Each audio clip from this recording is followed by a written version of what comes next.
ஹாலிடேஸ்னாலே அது நம்ம ஜிடி ஹாலிடேஸ் தான். GT holidays, South India's #1 travel brand. You know you are special when you're with GT Holidays.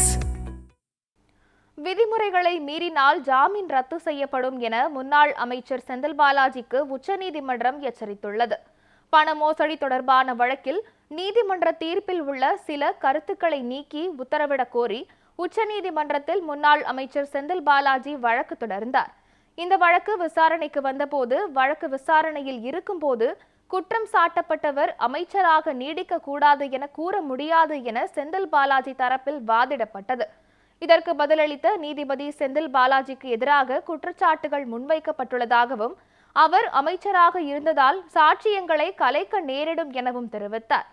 அவர் அமைச்சராக இல்லாததை கருத்தில் கொண்டே ஜாமீன் வழங்கப்பட்டதாகவும், வேண்டுமென்றால் தனி மனுவாக தாக்கல் செய்து நீதிமன்றம் அனுமதியுடன் செந்தில் பாலாஜி அமைச்சராகலாம் எனவும் தெரிவித்தார்.